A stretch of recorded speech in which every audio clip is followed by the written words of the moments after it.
Bismillahirrahmanirrahim. Assalamualaikum warahmatullahi wabarakatuh. Waalaikumsalam warahmatullahi wabarakatuh. Alhamdulillahirabbil alamin. Sobat Fajar dimanapun Anda berada, sekarang kita sedang berada di arena Pekan Raya Sulsel di stand dari Dinas Perumahan Kawasan Permukiman dan Pertanahan Sulsel. Saat ini bersama kami telah hadir Bapak Kepala Dinas Perumahan Kawasan Permukiman dan Pertanahan Sulsel, Bapak Iqbal Soaib. Selamat siang Pak. Assalamualaikum. Ya, Assalamualaikum warahmatullahi wabarakatuh. Dengan Akbar. Ya. Kemudian ada Ibu Sekretaris Dinas, Ibu Hastina. Ya. Kabid Pengembangan Kawasan Permukiman Pak Ishak dan Kabid Keterpaduan Pak Irlan Leba. Sobat Fajar, ada begitu banyak program yang dikeluarkan oleh Dinas Perumahan Kawasan Permukiman dan Pertanahan Sulsel di tahun ini. Salah satunya yang ada di belakang kita yang sudah di launching, Halo Rumah Idamanku. Nanti kita tanya Pak Kadis seperti apa sebenarnya dari inovasi yang satu ini, dan banyak hal yang perlu mungkin kita tanyakan kepada beliau tentang program-program dari dinas setahun belakangan ini. Jadi saya mulai dulu Pak dari Pak Kadis soal ini Pak yang di launching, Halo Rumah Idamanku. Ini kalau kita lihat berarti ada inovasi dari dinas untuk membantu masyarakat kita mendapatkan rumah yang mereka inginkan. Ya. Itu seperti apa Pak penjelasannya? Terima kasih Deng Akbar, saya panggil Deng Akbar saja ya. Ya. Nah. Halo Rumah Idamanku. Kenapa pertama kami beri nama Halo? Halo artinya supaya kita lebih familiar, bisa lebih berkomunikasi, dan kata halo itu bahasa yang universal di seluruh dunia pakai kata halo ya, kita pakai halo ya. Rumah ya berarti rumah. Idamanku itu singkatan impian dan harapan masyarakat untuk semua. Di mana kita harapkan melalui inovasi Dinas Perkintan yang Halo Rumah Idamanku bisa sebagai sumber informasi, sumber di mana jika orang menginginkan rumah yang baik, bagaimana membangun rumah yang baik, bagaimana mendapatkan rumah, fasilitas-fasilitas keuangan rumah. Nah, di sini kita menterpadukan semua stakeholder yang terkait dengan rumah. Seperti ya misalnya termasuk dengan di mana membeli bahan baku rumah ya. Seperti ini. Ya. Seperti di sini ini bahan bakunya semua dari Sulawesi Selatan, ini bahan bakunya. Itu ini dikoordinir oleh Kepala Bidang Keterpaduan Perumahan, ini Pak Irlan. Di sini kalau ada masyarakat ini mendapatkan rumah murah, di mana ada rumah murah, di kabupaten mana, dibangun oleh developer mana, terus apa fasilitas-fasilitas kredit yang bisa didapatkan, berbagai macam hal tentang rumah, bagaimana proses perizinannya, dan di mana bahan-bahannya, dan semua ya. Jadi kita menghubungkan antara pihak perbankan, pihak developer, pihak pabrikan, termasuk dari pemerintah tentang izin-izinnya. Nah, itulah gunanya kita sebagai di Halo Rumah Idamanku ini kita buka dalam bentuk online, ya kita buka dalam bentuk website, aplikasi, dan juga secara offline tetap buka langsung bagi yang datang. Nah, kami ada sekretariat di Dinas Perkintan Jalan Andi Pangeran Petarani nomor 90 untuk bisa berkomunikasi langsung bagaimana program-program perumahan. Nah, memang tujuannya adalah bagaimana memperkecil backlog perumahan. Kekurangan rumah sekarang ini di Sulawesi Selatan kurang lebih 360.000 lebih. 360.000 lebih kekurangan rumah backlog. Sehingga melalui program keterpaduan perumahan ini kita harapkan nanti semua stakeholder yang terkait, para pihak bisa membantu penyediaan rumah yang murah, terjangkau bagi masyarakat. Sehingga backlog rumah makin lama makin kecil. Artinya seluruh stakeholder nanti bisa bergabung dalam website ini dan mereka menyediakan informasi tentang apa-apa saja produknya.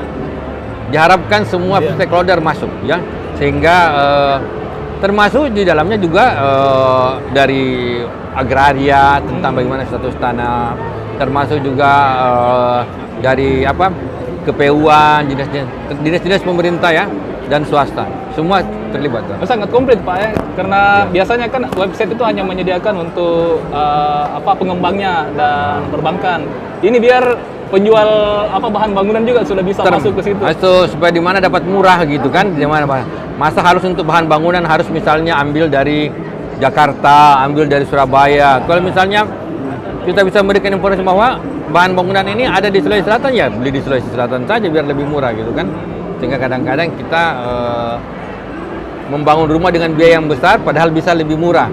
Ya, dengan bahan baku yang ada tersedia di Sulawesi Selatan, ada pabrikan-pabrikan bahan baku. Berarti akan ada keterbukaan harga di sana kalau kedepannya seperti itu, Pak? Tentu saja kita harapkan nanti kita supplier-supplier, pabrikan-pabrikan kita masukkan di situ sehingga konsumen bisa langsung membeli di pabrikannya dengan harga yang lebih murah ya dibanding kalau membeli misalnya di pengecer ya. Jadi dengan memberikan informasi bahwa ada pabrikan di sini, ada pabrikan di sini, ya tergantung dari masyarakat sendiri mau beli langsung ke pabrikannya atau mau beli ke pengecer ya terserah. Dan tentu kalau ke pabrikan biasanya lebih murah. Oh iya, oke. Nah, ada beberapa masalah Pak. Ini kita lihat selama ini soal penyediaan fasum dan fasos di masyarakat kita. Bagaimana kira-kira dinas permukiman nanti menangani agar supaya developer itu komitmen dengan fasum dan fasos yang mereka janjikan? Dari secara aturan memang dari suatu kawasan perumahan misalnya yang dibangun oleh developer misalnya ada 30%-nya itu untuk fasum ya. Baik dia berupa jalanan, taman, tempat rekreasi dan sejenisnya ya. Ini pada saatnya aturan tentukan nanti selanjutnya itu diserahkan pengelolaannya kepada pemerintah daerah ya. Kalau sudah 70% selesai bangunannya, maka itu diserahkan ke pemerintah daerah dan itu menjadi asetnya pemerintah daerah sehingga pemerintah daerah lah yang bertanggung jawab terhadap fasum itu untuk pemeliharaannya. Untuk itu kami senantiasa berkoordinasi dengan kabupaten kota untuk melihat, mengevaluasi para developer, para pengembang-pengembang yang sudah membangun rumahnya sudah selesai, sudah laku semua, tapi belum penyerahan fasumnya. Nah, itu tentu saja akan menambah aset daerah kalau penyerahan itu. Dan itu diatur undang-undang. Di Kota Makassar ini sudah cukup banyak, di kabupaten-kabupaten kota juga. Kami terus mengadakan asistensi koordinasi ke kabupaten kota supaya semua pengembang-pengembang dapat menyerahkan pemeliharaan fasumnya itu kepada pemerintah daerah. Jangan sampai begini, ada rumah sudah laku, sudah semua, pengembangnya sudah pergi, sudah selesai, lantas fasumnya, jalanannya rusak, mau diperbaiki oleh pemerintah daerah, tidak bisa. Karena belum pernah diserahkan kepada pemerintah daerah. Ya, ini yang seperti ini agak banyak yang jadi masalah. Artinya banyak jadi masalah, banyak jalanan-jalanan di kawasan pemukiman yang rusak. Yang rusak karena itu tadi mungkin tidak diserahkan sama pemerintah daerah sehingga pemerintah daerah tidak bisa memeliharanya. Nah ini masih terkait Pak dengan fasilitas untuk masyarakat kita yang membeli perumahan. Soal sanitasi air ini juga yang sering kali dikeluhkan. Penyediaan air bersih dan sanitasi itu adalah bagian dari Sustainable Development Goal.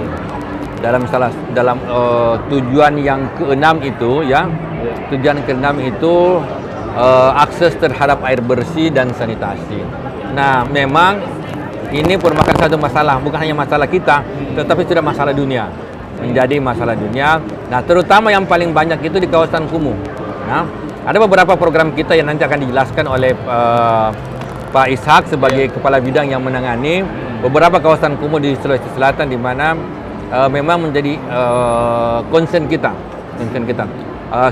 Selain di kawasan kumuh, juga di tempat-tempat di mana yang susah terhadap air bersih, baik di gunung-gunung misalnya atau di pulau-pulau, kami ada beberapa program-program untuk penyediaan air bersih. Mungkin bisa Pak Ishak langsung menjelaskan seperti apa program dari dinas kita di tahun ini untuk pengelolaan di kawasan perumahan yang kumuh, Pak.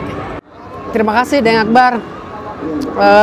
Terkait penanganan kumuh, program ini adalah sesungguhnya merupakan target, bukan hanya target prioritas Pak Gubernur ya. Di dalam akhir periode RPJMD itu target kita pengurangan sampai 430 hektar. Penanganan kumuh itu juga merupakan prioritas nasional. Target nasional itu dari RPJMN akhir sampai 2024 itu pengurangan 10.000 hektar. Berikut target SDGs sampai 2030. Jadi goal 1, goal 6 tadi Pak Kadi sampaikan, dan goal 11. Target SDGs itu sampai 2030 0% kawasan kumuh. Ini tantangan berat untuk mencapai ke sana. Butuh berbicara pengenangan kumuh, artinya secara umum terkait penyelenggaraan kawasan pemukiman itu melibatkan semua multisektor, multi aktor. Sangat kompleks. Oleh karena itu terkait penanganan kumuh itu nggak bisa berjalan sendiri-sendiri, harus berkolaborasi dengan semua pihak sehingga target-target itu ke depan kita bisa capai. Untuk di Sulawesi Selatan, program kita di 2021 ini melalui program pengembangan kawasan pemukiman, melalui kegiatan prioritas adalah peningkatan kualitas kawasan kumuh dengan luas 10 sampai 15 hektar. Nah, kewenangan terkait penanganan kawasan kumuh itu ada Undang-Undang 23 mengatur 10 hektar ke bawah merupakan kewenangan kabupaten kota, 10 sampai 15 hektar adalah kewenangan provinsi, 15 hektar ke atas. Alhamdulillah penanganannya kita berkolaborasi dengan balai, dengan kementerian melalui program Kotaku. Contoh satu kawasan di Sopeng kita berkolaborasi, di kawasan Macandra itu kita berkolaborasi, kita tangani jalan drainase lingkungannya, APB melalui Kotaku menyiapkan TPS 3R-nya termasuk jalan lingkungannya seperti itu. Nah, untuk 2021 ini 3 kabupaten menjadi skala penanganan program prioritas, yaitu Bantaeng, kemudian itu kurang lebih hampir 1 miliar kita alokasikan di situ terkait penanganan lingkungan, jalan lingkungan dan drainase dan sampah. Kemudian di Bone juga di Toranomrae, kemudian di Pinrang itu di kawasan lerang-lerang kita intervensi jalan lingkungan dan drainase. Kemudian beberapa kabupaten yang lain. Target kita di 2021 ini adalah penurunan sampai 13,36% atau kurang lebih 100 hektar. Tahun depan kita targetkan sampai 23% lebih, sampai hampir 200 hektar. Yang mudah-mudahan kita juga minta teman-teman kabupaten kota melalui dana kelurahan misalnya APBD intervensi. Contoh di utara melalui dana kelurahan intervensi, begitu juga di Pinrang. Jadi ini memang multi sektor. Nah, 7 indikator tadi Pak Kadis jelaskan, terutama di daerah kawasan kumuh itu yang sangat sulit ada misalnya air bersih, sanitasi. Nah, ini ada terkait sanitasi limbah kita ada septic tank komunal. Nah, kita harapkan itu kita bisa tangani nanti masuk ke kawasan-kawasan kayak gitu. Selain tadi indikator itu jalan lingkungan, drainase bangunannya sendiri, kemudian persampahan, air limbah, sanitasi, proteksi kebakaran ini juga penting. Ya, itu 7 indikator yang harus kita tangani. Kemarin kami rapat dengan kementerian, balai, alhamdulillah ke depan ini menjadi tahap prioritas. Kita harapkan alokasi ke depan makin tinggi. 2021 ini melalui APBD itu 54 miliar. Terkait penanganan kumuh untuk APBD provinsi sampai APBD perubahan kemarin kita mendapatkan alokasi anggaran 8 miliar, hampir 8 miliar dari program prioritas dan sinergitas dari teman-teman DPRD. Saya kira itu udah yang Akbar yang saya bisa. Tadi yang disebutkan saya lihat rata-rata daerah. Bagaimana dengan Kota Makassar? Di sini kan pusatnya lebih banyak lah. Kalau alhamdulillah di Makassar itu hampir tuntas karena kita didukung oleh APBN, oleh balai. Sisa sedikit dari ya sisa. Berarti Makassar sudah lama ditangani? Ya sudah lama ditangani oleh pusat, termasuk APBD dan Kota Makassar sendiri. Yang tersisa Telok kalau nggak salah di Kecamatan Telok masih ada yang tersisa situ. Tapi hampir overall Makassar sudah hampir tuntas. Tetapi di kabupaten-kabupaten lain, contoh di Palopo, yang parah ini Palopo, Bone, termasuk Bantaeng, nah, itu yang cukup besar kawasan kumuhnya. Targetnya kapan Pak selesai yang untuk 3 ini? Yang tiga kawasan percontohan ini? Kita harapkan sampai 2023 kawasan itu tuntas dan insya Allah tetap berlanjut sampai 2023 kita harapkan. Oke. Nah, ini kita sudah berbicara soal banyak hal Pak, dan ternyata pengetahuan kami juga untuk pengadaan tanah untuk kelangsungan program-program strategis Dinas Permukiman juga ada di situ Pak ya.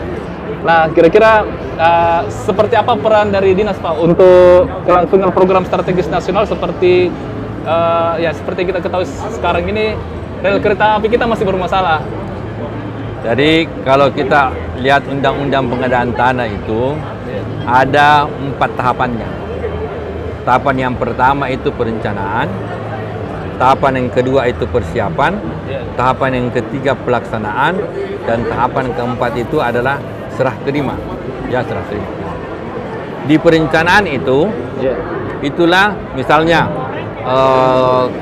rel kereta api ya, program strategis nasional di perencanaan itu yang membuat perencanaannya itu ya dari balai kereta, dari departemen perhubungan apa semua ya, bagaimana direncanakan, di mana lokasinya, berapa dia punya tanah yang dibutuhkan ya. Selanjutnya dokumen perencanaan itu diserahkan ke gubernur. Nah, disitulah perannya kami ya sebagai perpanjangan tangan gubernur dalam bidang perencanaan. Di tahap persiapan disinilah kita mengadakan sosialisasi kepada masyarakat, gubernur membuatkan SK penloknya, penjelasan lokasi, dan sekaligus memberikan pemahaman masyarakat tentang apa pentingnya proyek tersebut, dan juga menyusun, melihat berapa petakan lahannya, termasuk di dalamnya berapa nilainya dan semua. Setelah kami selesai dalam itu, baru di tahap pelaksanaan itu ya itu sudah pembayaran ya, sudah pembayaran. Peran kami memang di sini bagaimana mensukseskan berbagai program strategis nasional yang ada di Sulawesi Selatan, terutama dalam terkait dengan pengadaan lahannya. Nah, di Sulawesi Selatan yang paling dominan itu yang adalah pengadaan lahan untuk bendungan irigasi. Itu yang paling banyak, Tetapi yang paling banyak diseroti itu lahan kereta api, lahan kereta api. Jadi kami memang memfasilitasi semua itu, dan termasuk di dalamnya juga berbagai permasalahan yang terkait dengan lahan. Dari kami tentu saja bermitra dengan Kementerian Agraria, ya, ATR, dan semua unit-unit yang terkait dengan itu. Nah, intinya adalah bagaimana masyarakat paham tentang program strategis nasional itu, sehingga semua mendukung kesuksesan program strategis nasional, terutama penyediaan lahannya. Ada banyak hal Pak yang dikerjakan di tahun ini Pak. Mungkin Sobat Fajar termasuk pula penyediaan rumah bagi korban bencana alam. Seperti kita tahu kan akhir-akhir ini ada beberapa saudara-saudara kita di beberapa kabupaten yang ditimpa musibah, dan ternyata Dinas Permukiman dan Perumahan yang kebagian tugas dan tanggung jawab untuk merehabilitasi atau bahkan mungkin mengganti Pak ya rumah para korban. Sejauh ini sudah sampai di mana Pak? Salah satu tugasnya kepala daerah wajib terkait dengan pelayanan dasar itu adalah penyediaan perumahan dan pemukiman. Ya, memang yang menjadi standar pelayanan minimalnya itu adalah kepala daerah itu jadi bagaimana mengatasi perubahan terutama bagi warga yang kena bencana.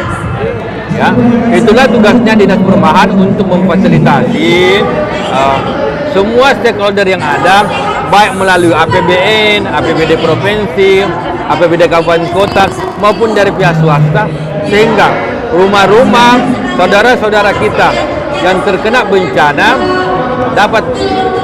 rumahnya dapat tersedia. Dalam hal ini programnya ada hunian sementara, dan selanjutnya kepada hunian tetap. Nah, itu kami membantu memfasilitasi agar masyarakat korban bencana itu bisa hidup layak kembali dengan tersedianya rumah yang layak. Akibat dari itu bisa saja di rumahnya yang ada diperbaiki, bisa juga kalau lokasi itu tidak bisa lagi dibangunkan rumah, maka dijadikan lokasi yang baru, dan disitulah pemerintah turun untuk menyiapkan hunian tetap. Ada beberapa, antara yang paling contoh yang gampang kita sebutkan di Luhut Utara, ada beberapa puluh sampai ratusan rumah dibangun untuk korban bencana yang ada di Luhut Utara. Jadi Dinas Permukiman yang menyediakan rumahnya Pak bersama dengan pemerintah untuk pengadaan. Tentu tidak mungkin kalau provinsi saja. Itu sumber dananya bisa dari pemerintah pusat melalui balai-balainya, dari pemerintah provinsi, dari pemerintah kabupaten kota, termasuk bantuan dari swasta.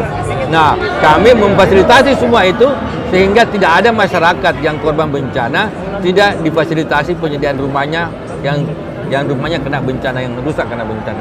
Dari sumber dananya dari mana saja. Oke, Sobat Fajar dimanapun Anda berada, demikianlah bincang kami bersama Dinas Permukiman dan Perumahan. Ada banyak hal program-program mereka yang telah dikerjakan di tahun ini, dan ini salah satu mungkin yang paling besar nanti efeknya, ada Halo Rumah Idaman, sudah bisa mungkin diakses situsnya bagi yang ingin mendapatkan rumah yang betul-betul sesuai dengan kemauan dan sesuai dengan impiannya, bisa langsung akses. Karena seperti penjelasan Pak Kadis tadi, di sini sudah tersedia beragam macam informasi, baik berupa lahannya sampai harga-harga bahan bangunan maupun developer mana yang bisa dikontak. Baik Pak Kadis, ini saya pikir banyak sekali pekerjaan yang harus diselesaikan oleh Dinas Permukiman, dan kita berharap masyarakat Sulsel mendoakan semoga apa yang ditargetkan bisa tercapai. Baik Sobat Fajar, kami akhiri perbincangan hari ini di Arena Pekan Raya Sulawesi Selatan. Saya Akbar Hamdan, demikian. Assalamualaikum warahmatullahi wabarakatuh. Salama kita pada salama. Assalamualaikum warahmatullahi wabarakatuh.